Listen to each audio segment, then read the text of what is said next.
দর্শক, ভোট ছাড়া এমপি, তার উপরে মন্ত্রী, সবার উপরে প্রধানমন্ত্রী। ভোট পাক আর না পাক, সেই প্রধানমন্ত্রী নাকি এখন দেশের সীমানা পেরিয়ে জনপ্রিয়তার দিক থেকে বিশ্বের 2 নম্বর। যে কারণে 2 নম্বর সে প্রধানমন্ত্রীকে ব্যঙ্গ করে হজরত বলা যাবে না। ভোট চুরি করলে কাউকে চালচোর বলা যাবে না, কারণ ভোট চোর আর চাল চুরি দুটা আলাদা জিনিস। আর হ্যাঁ, ওবায়দুল কাদেরের ছবি ফেসবুকে দেখলেই কা কা বলে কমেন্ট করা যাবে না। ছাত্রলীগের ধান কাটার দৃশ্য দেখে হাহা রিয়েক্ট দেওয়া যাবে না। মাথায় আগলা চুল লাগিয়েছে বলে কাউকে আলগা মোমেন্ট বলা যাবে না, কিংবা পাগলা হাসানকে হাসাও মাহমুদ বলে গালি দেওয়া যাবে না। বলা যাবে না পিপিপি বা পাড়ার পোপাড়া আমাদের সবার প্রিয় স্বাস্থ্যমন্ত্রীকে। কচুরিপানা খায় বলেই আমাদের পরিকল্পনা মন্ত্রীকে সুপরিকল্পিতভাবে গরু বানানো যাবে না। সবকিছু নিয়ে যেমন শয়তানি চলে না, ঠিক আমাদের মহান স্বাধীনতার মুরগি যোদ্ধা শাহরিয়ারকে মুরগি কবির বলা যাবে না। নাতনিকে বিয়ে করেছে বলেই সাবেক রেলমন্ত্রীর ইঞ্জিন নষ্ট হয়ে গেছে বলা যাবে না, কারণ আওয়ামী লীগের ইঞ্জিন কখনোই অচল হয় না, যার প্রমাণ তিনার 2টা বাচ্চা হয়েছে। 17 স্বামীকে বিধবা বানিয়ে 18 নম্বর খদ্দেরের খোঁজে থাকা মমতাজকে ফাটতে গেছে বলা যাবে না, কারণ এতদিন যেহেতু ফাটেনি, এ জিনিস আর ফাটবেও না। দর্শক, এখন প্রশ্ন আসতে পারে, তাহলে বলা যাবে কি? খাবারের অভাবে অনাহারে আপনি মারা গেল, আপনাকে বলতে হবে আমাদের অর্থনীতি সিঙ্গাপুরের একটু উপরে, আর আমাদের প্রধানমন্ত্রীর জনপ্রিয়তা জাস্টিন ট্রুডোর একটু নিচে। দর্শক, নিচে না, এবার উপরে উঠতে চাই, সবার চেয়ে উপরে। শিক্ষা, স্বাস্থ্য, অর্থনীতি সব দিক থেকে আমরা হব সেরা, আর আমাদের প্রধানমন্ত্রী হবে সবার উপরে, সব দিক থেকে অধরা। কিভাবে? চলুন দেখা যাক। পুরো অনুষ্ঠান জুড়ে আপনাদের সাথে আছি আমি, ইলিয়াস হুসাইন। ইউরোপ, আমেরিকার মতো দেশ যেখানে হিমশিম খাচ্ছে, সেখানে ডিজিটাল বাংলাদেশের অভাবনীয় সফলতা দেখে পৃথিবীর বিভিন্ন জায়গা থেকে এরই মধ্যে শুভেচ্ছা পাঠাতে শুরু করেছে স্বাস্থ্যমন্ত্রী, প্রধানমন্ত্রী, বিশেষ করে তথ্যমন্ত্রী হাসান মাহমুদ ওরফে হাসাও মাহমুদকে। গণমাধ্যমকে ব্যবহার করে আওয়ামী গুজবীরা গুজব ছড়াতে থাকলেও বিশ্ব স্বাস্থ্য সংস্থা সহ আন্তর্জাতিক সংস্থাগুলো বরাবরই দিয়ে যাচ্ছে উল্টো প্রতিবেদন। এরই মধ্যে সময় টিভির গুজব প্রোডাকশনের তত্ত্বাবধানে প্রধানমন্ত্রীর নাম উঠে এসেছে বিখ্যাত ফোর্বস সাময়িকীতে, যেখানে হাসিনার ছবি দেখানো হয়েছে করোনা যুদ্ধে সফল রাষ্ট্রনায়কদের তালিকায়। বেওয়ারিশ কিছু গণমাধ্যমের মতো ঝড়ের গতিতে সেই খবর ছড়িয়ে পড়ে আওয়ামী লীগ, ছাত্রলীগ সহ জাতির নাতির ভেরিফাইড ফেসবুক পেজেও।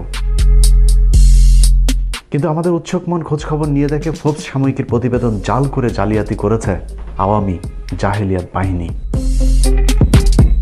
করোনায় যেসব নারী সরকার প্রধানদের দেশের অবস্থা খুব করুণ, সেই তালিকায় থাকা শেখ হাসিনার ছবি এডিট করে বসানো হয়েছে সফল রাষ্ট্রনায়কদের তালিকায়। এভাবে একের পর এক সরকারের মাথা থেকে পা পর্যন্ত পুরোটাই লেজে গুজবে অবস্থা। গুজবের শুরুটা হয় একেবারে শুরু থেকেই।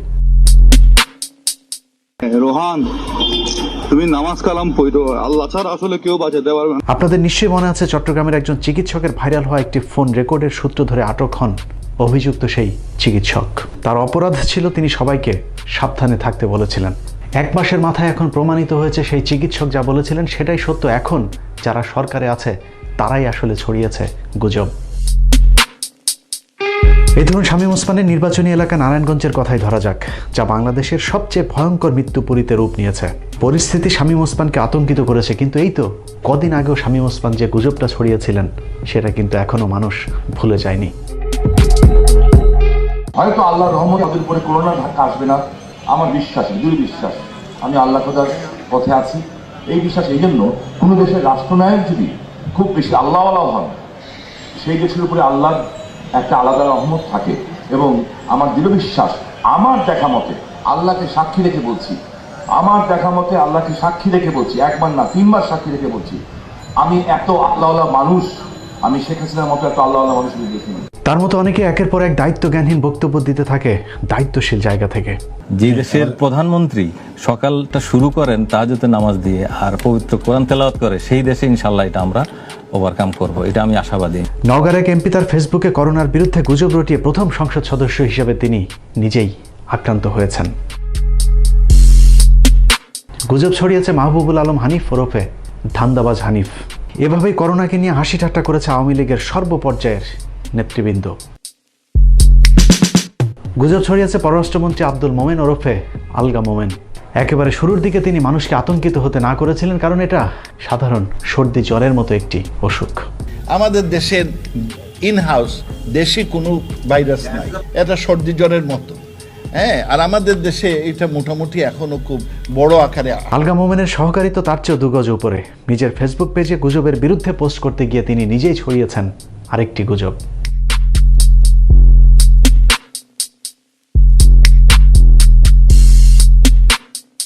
গুজব ছড়াতে বাদ যাননি দলের দ্বিতীয় গুরুত্বপূর্ণ ব্যক্তি ওবায়দুল কাদেরও। শত্রু শক্তি নয় যাকে পরাজিত করা যাবে, আমরা করোনার চেয়ে শক্তিশালী। এবার চলুন দুর্বল করোনার বিরুদ্ধে শক্তিশালী আওয়ামী লীগের শক্ত প্রস্তুতির ঠেলাটা একটু দেখে আসা যাক। বিমানবন্দরে যে থার্মাল স্ক্যানার এবং চিকিৎসকরা রয়েছেন তারা সুপ্ত অবস্থায় থাকা করোনা ভাইরাসকে শনাক্ত করতে সক্ষম নন বলে জানিয়েছেন দেশের বিশিষ্ট চিকিৎসক এবং পরমাণু বিজ্ঞানীরা। সারা বিশ্বের বিমানবন্দরগুলোতে যখন ব্যাপকভাবে যাত্রীদের পরীক্ষার কাজ চলছিল তখনও আমাদের বিমানবন্দরগুলো ছিল উন্মুক্ত। বিদেশ থেকে ফেরা যাত্রীদের ব্যক্তিগত ক্ষোভের ভিত্তিতে প্রথমে 7টি স্ক্যানিং মেশিন বসানো হয়, যার মধ্যে 6টি মেশিন ছিল অকেজ। সরকারের চরম অব্যবস্থাপনার বিষয়টা প্রথমেই পরিষ্কার হয়ে যায় ইতালি থেকে ফেরা 144 যাত্রীকে সামলাতে না পারার বিষয়টি দেখে। আমি একজন র্যাপিডেন্ট যোদ্ধা, আমার টাকায় বাংলাদেশ চলে। উদয় ইনভেস্ট বাংলাদেশের টাকা লুটপাট করে খায় শুয়োরের বাচ্চারা। তারপরেও সরকারের টনক নড়েনি, বরং একের পর এক লুকোচুরি করে পুরো বিষয়টাকে ধামাচাপা দেবার চেষ্টা চলেছে। এখানে 10টা 15 ছোট বাচ্চা একদম শিশু, খাবারের কোনো ব্যবস্থা করে নাই। যে জায়গায় বসবো মশা মাছি একদম নোংরা অবস্থা। কেন? আমরা এই দেশের নাগরিক না? 15 মিনিটসের কাছে উত্তরা কুয়েত মৈত্রী হাসপাতালের একজন স্বাস্থ্যকর্মীর পাঠানো ইমেলের তথ্যানুযায়ী তাদের হাসপাতালের প্রথম করোনা রোগী ভর্তি করা হয়েছিল ফেব্রুয়ারি মাসের 8 তারিখে। এরপর থেকে সেখানে ব্যাপক গোপনীয়তা রক্ষা করা হয়। অজ্ঞাত কারণে হাসপাতালের বেশ কিছু কর্মীকে বাধ্যতামূলক ছুটিতে পাঠানো হয়। সেই ঘটনাকে কেন্দ্র করে একজন চিকিৎসক ছুটিতে যেতে না চাইলে তাকে বাধ্যতামূলক ছুটি এবং পরে বহিষ্কার করা হয়। সাসপেন্ড করা হয়েছে আমাকে চাকরি থেকে। আমি অত্যন্ত দুঃখের সঙ্গে জানাচ্ছি যে কেন সাসপেন্ড হয়েছে আমি তার আগে কিছুই জানি না। অনেকের মতে মার্চে মুজিববর্ষ ধুমধামভাবে পালন করতেই সরকার করোনা নিয়ে চোর পুলিশ খেলেছে। সিনিয়র সাংবাদিক Mushfiq Fazal Ansari right two democracy অনুষ্ঠানে বাংলাদেশে নিযুক্ত সাবেক মার্কিন রাষ্ট্রদূত এম মাইলামও সরকারের গুজবের বিষয়টি স্বীকার করেছেন।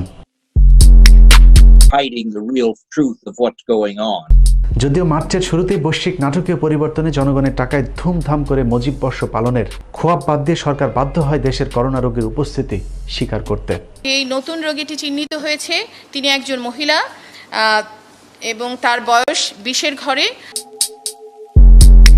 করোনা শনাক্ত রোগীর কথা স্বীকার করলেও সরকার তাদের গুজব বন্ধ করেনি, বরং একের পর এক গুজব ছড়িয়ে মানুষকে বিভ্রান্ত করতে থাকে। খোঁজামিল দিতে গিয়ে রোগতত্ত্ব বিভাগ এবং স্বাস্থ্য মন্ত্রণালয়ের লোক দেখানো মন গড়া সংবাদ সম্মেলনে প্রতিদিনই ধরা পড়তে থাকে অবিশ্বাস্য ভুল ত্রুটি। প্রতিদিনের পত্রিকাগুলোর শিরোনামে মৃত্যুর সংখ্যা হিসেব করলে শখানেক ছাড়িয়ে গেলেও এখন পর্যন্ত সর্বোচ্চ 21 জন দেখানো হয়েছে মৃতের সংখ্যা। ঘাপলা রয়েছে সরকারের পক্ষ থেকে প্রতিদিন শত শত মানুষ সুস্থ হয়ে বাড়ি ফেরার হিসেবের মধ্যেও, কারণ করোনায় নিহত পরিবারগুলোর অভিযোগ অনুযায়ী করোনা রোগীদের বাস্তবে কোনো চিকিৎসা হাসপাতালগুলোতে দেওয়া হচ্ছে না। করোনা ভাইরাসে আক্রান্ত রোগীরা হাসপাতালে চিকিৎসা পাওয়ার যে বর্ণনা দিয়েছেন তা বিভীষিকাময়। আমি সেহরি পর্যন্ত খাইতে পারি নাই, লাশ নিয়ে কি এত বিকৃত মস্তিষ্ক এখনো হয় নাই যে পাশের বেডে লাশ রেখে আমি ভাত খাবো। চিকিৎসা লেখা আছে, আজকেও ডক্টরকে বলছি এবং সবাইকে এইভাবেই মেরে ফেলতেছে, সবাইকে এইভাবে মেরে ফেলতেছে। এ কারণে হাসপাতাল থেকে একের পর এক করোনা রোগী পালিয়ে যাওয়ার ঘটনা ঘটেছে। নিজের চোখে দেখা করোনা রোগীর এমন করুণ পরিণতি দেখে হাসপাতালে দায়িত্বরত এক পুলিশ সদস্য করোনায় আক্রান্ত হওয়ার পর আত্মহত্যা করে মারা গেছেন। দর্শক, এটাই একমাত্র রোল মডেলের দেশ যেখানে আপনি মৃত্যুর পর কবরে বসে জানতে পারবেন আপনার কেন কোন রোগে আক্রান্ত হয়ে মৃত্যু ঘটেছিল। তারপরে বন্ধ হচ্ছে না সরকারের চাপাবাজি আর গুজব, তার সাথে আছে তাদের পালিত গুজব বাহিনী। মুজিব কত সেই কত যে কত লাগাইলে পরে মানুষ আর মৃত্যুর ভয় পাওয়ার কথা না। ব্যারিস্টার সুমন, যার কাজ সস্তা পাবলিক সিম্পেথি পুঁজি করে সুকৌশলে সরকারের দালালি করা। এই দালাল কদিন আগে হাসিনার পক্ষে একটি ডাহা মিথ্যে গুজব ছড়িয়ে দিয়েছে। মাননীয় প্রধানমন্ত্রী, আজকে আপনি যে কাজটি করেছেন, আজকে যে আমাদের যে মনের আশাটি ছিল যে করোনাতে যারা যেসব ডাক্তার নার্সরা কাজ করতেছে তাদেরকে আলাদাভাবে হোটেলের ব্যবস্থা করা, আজকের এই চিঠিটা দেখে নেত্রী আমার মনে হয়েছে যে আমি এমন এক নেত্রীর আদর্শের রাজনীতি করি যে তাকে মানার মতো যোগ্যতা রাখেন উনি। আপনি 6টা বিশেষায়িত করোনা হাসপাতালে যারা করোনার রোগী দেখেন তাদের ডাক্তারদের জন্য, নার্সদের জন্য 20টা হোটেলে আপনি রুমের বরাদ্দ করেছেন। এবার দেখা যাক চিকিৎসকদের জন্য বাংলাদেশের কোন কোন 5 তারা হোটেল বরাদ্দ দেওয়া হয়েছে। সরকারি তালিকায় যেসব হোটেলের নাম রয়েছে তার মধ্যে একটির মালিক জানেনই না তার হোটেল সরকার বরাদ্দ দিয়েছে। হোটেলগুলোকে স্বাস্থ্যকর্মীদের থাকার জন্য বলা হচ্ছে সেগুলোর বেশিরভাগেরই আসলে জানা নেই। জনাব মোহাম্মদ জাহাঙ্গীর হোসেন মিয়া তিনিও আসলে হোটেল জাকারিয়া ইন্টারন্যাশনালের ব্যবস্থাপনা পরিচালক। আপনার কাছে কি এই নির্দেশনা এসেছে জনাব জাহাঙ্গীর হোসেন? আমরা হাতে কোনো ধরনের কোনো চিঠি বা সরকারি প্রজ্ঞাপন পাইনি। 5 স্টার হোটেলের পর সরকারের পরবর্তী গুজব নৌযানে চিকিৎসক এবং স্বাস্থ্যকর্মীদের জন্য আলাদা কোয়ারেন্টাইনের ব্যবস্থা করা। বাস্তবে দেখা গেছে স্বাস্থ্যকর্মীদের কোয়ারেন্টাইনের জায়গা হয়েছে নির্জন কুড়ে ঘরে। এদিকে হেলিকপ্টারের অভাবে ঢাকায় আনতে না পারায় মৃত্যু হয়েছে গরিবের ডাক্তার খ্যাত মহিউদ্দিনের। সামনের কাতারে থাকা এসব করোনা যোদ্ধাদের সুরক্ষায় দেওয়া হচ্ছে 2 নম্বর পিপি এবং মাস্ক, যার ফলে ঝুঁকি নিয়ে কাজ করতে হচ্ছে তাদের। আর এসব নিয়ে মুখ খুললেই চিকিৎসকদের পেতে হচ্ছে শাস্তি। উচিত কথা বললেই মানুষকে গুজবের অভিযোগ তুলে শাস্তি দেওয়া আওয়ামী লীগ নিজেই যে এতদিন ধরে দেশকে সিঙ্গাপুর, সুইজারল্যান্ড বলে গুজব ছড়িয়েছে তা এখন মানুষের সামনে পরিষ্কার হয়ে উঠেছে। হাসিনার দাবি অনুযায়ী বাংলাদেশের অর্থনীতি নাকি কানাডার সমান, কিন্তু দুদিনের করোনাতেই সরকার তলে তলে ভিক্ষে করা শুরু করেছে। এরকম চরম মুহূর্তে এসে হাসান মাহমুদ, ওবায়দুল কাদেররা একের পর এক বিএনপির বিরুদ্ধেও গুজব ছড়িয়ে যাচ্ছে। বিএনপি মানুষকে ত্রাণ দিচ্ছে না বললেও বাস্তবে দেখা গেছে সরকার বিভিন্ন জায়গায় বিএনপি জামাতকে ত্রাণ দিতে বাধা দিচ্ছে। অন্যদিকে আওয়ামী লীগের কম্বল চোর আর ব্যাংক ডাকাতেরা ত্রাণের চাউলও চুরি করছেন। ছবি তুলাইছে, তুললে কেউ দেয়নি, মানে খালি ছবি তুলাইছে, দেয় নাই?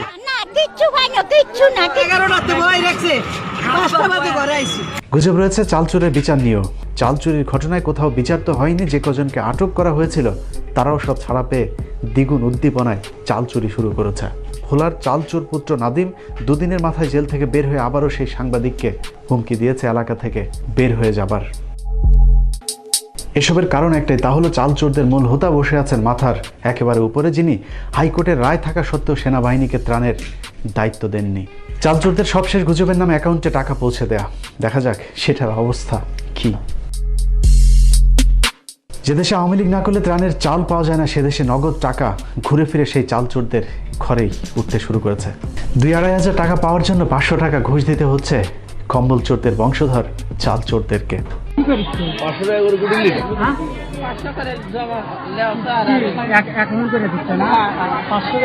500 করে জমালে আপনার বিকাশে কাট করে দিচ্ছে, সেখানে জন্য টাকা পাঠাবি সেটার সবার কাছ থেকে 500 করে নিচ্ছে। গুজব ছড়ানো হচ্ছে কৃষকদের ধান কাটা নিয়েও। বড় মৌসুমে ধান কাটা থেকে কৃষকদের গোলায় সেই ধান ওঠা পর্যন্ত বিরাট কর্মযজ্ঞ আওয়ামী লীগ শেষ করে দিচ্ছে ধান কাটায় কিছু ফটো সেশনের মধ্য দিয়েই। যা দিয়ে কৃষকদের উপকার তো হচ্ছেই না, বরং অপকার হচ্ছে বহুলাংশে। তারা সবার কাছে কাশি করে নিয়ে ধান মান কাটি কুটি আর লিবন্দি করছে, থাবা কাছে চলি। আমার 2-3 ঘন্টা লিভার গুলো বসে রয়েছে, আর আমি ধান পান সব মাত্র ছাই না, ধান খুঁড়তে আমার 8টা বইতে দিন চলে যাবি। তাই আমি প্রতিটা দেবো কোনটা না, এরা সবার তেজ মেরে গেছে না কারো। চেতনার অতিমাত্রায় ফটো সেশন করতে গিয়ে কেউ কেউ কেটে ফেলেছেন কাঁচা ধান। সেই ঘটনায় এমপির শাস্তি হয়নি, বরং উল্টো একজন গ্রেফতার হয়েছেন কাঁচা ধান কাটার সেই ভিডিও তার ফেসবুকে পোস্ট করে।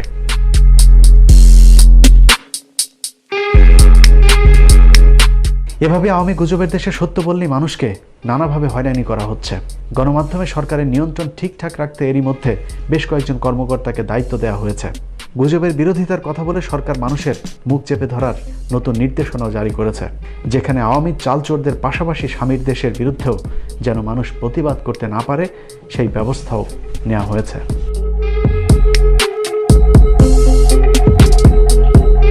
গুজব ছড়ানো হচ্ছে প্রবাসীদেরকে নিয়েও।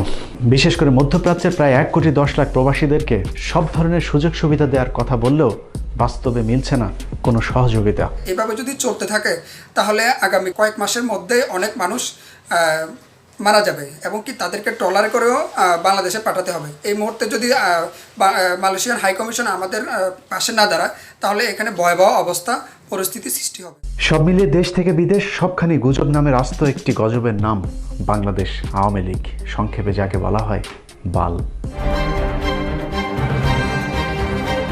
জননেত্রী শেখ হাসিনা ইসলামের ইতিহাসে এক অনন্য উচ্চতায় আসীন হয়েছেন। আমি হৃদয়ের গভীরতম প্রদেশ থেকে তাই শেখ হাসিনা নাম উচ্চারণের পূর্বে তার প্রতি সম্মান সূচক একটি শব্দ উচ্চারণ করতে চাই, সেটি হচ্ছে হযরত শেখ হাসিনা। মে মাসের 5 তারিখে রাত্রে অর্থাৎ 6 তারিখে সেই দিন কোনো গোলাগুলি বা সেরকম কোনো ঘটনাই ঘটেনি।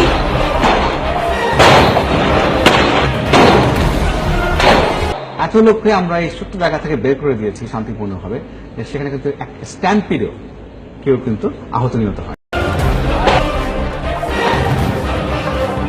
বিভিন্ন রকম হলো বোম মারা, গুলি করা, লোপাতাড়ি গুলি করছে, কিছু ডাইরেক্ট গুলি করেছে। অনেক আল্লাহর বান্দাদেরকে শহীদ করেছে। তাহাজ্জুদের নামাজ পড়েন, পড়ে তারপর ফজরে নামাজ পড়েন, ফজরে নামাজ পড়ে কোরআন শরীফ পড়েন, তারপর পেপার পড়েন, চা খান, ভোরে নাস্তা করে কাজ শুরু করেন, রাত 12টার পর ঘুমাতে যান। তিনি মাননীয় প্রধানমন্ত্রী শেখ হাসিনা। জনগণের ভোটটা চুরি করে ক্ষমতায় আসা ওই নিয়ত আমাদের নাই। মাননীয় প্রধানমন্ত্রী শেখ হাসিনার একটি বক্তব্য আমাকে আবেগ আপ্লুত করেছে, আমি তা উল্লেখ করছি। ক্ষমতায় এসে আমি প্রথম দরবার হলে গিয়ে জানতে চেয়েছি সেনাবাহিনীর কি কি সমস্যা। তারা আমাকে জানালেন আমরা দুপুরে ভাত খেতে চাই, তারা তখন দুপুরে রুটি খেত। এই কথাটা শুনে আমি খুব কষ্ট পাই। সেদিন থেকে আমিও দুপুরে ভাত খাওয়া বন্ধ করে দেই। খালেদা জিয়া কি করেছিল? মুরগির উপরেও বোমা মেরেছে।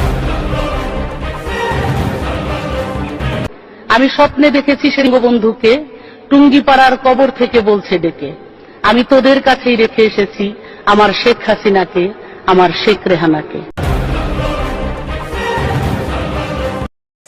লেবুখালী সেতু নির্মাণ কাজ দ্রুত চলছে। শেখ কামাল, শেখ জামাল ও শেখ রাসেল সেতু নির্মাণ করা হয়েছে। এরা কি লেখাপড়া করে নাই? লেখাপড়া ছাড়াই কি চাকরি পাইছে? কি লিখছে আপনার কাছে? নাম আছে আবার বাবলু, লেখছে বালবুলু।